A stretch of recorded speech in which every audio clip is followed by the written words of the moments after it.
અરવલ્લી જિલ્લાના માલપુરમાંથી મળી આવ્યું બિનવારસી લેપટોપ.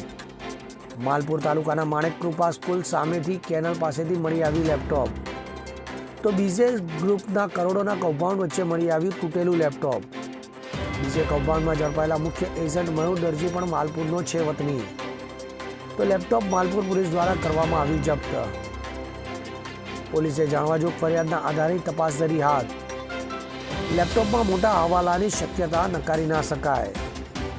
પોલીસ દ્વારા ટેકનિકલ મદદથી થઈ શકે છે તપાસ. હવે જુઓ દેશ દુનિયાની તમામ ખબરો તમારી આંગળીના ટેરવે. ઉઠાવો મોબાઈલ અને ગૂગલ પ્લે સ્ટોર પરથી ડાઉનલોડ કરો અમારી CN24 ન્યૂઝ મોબાઈલ એપ.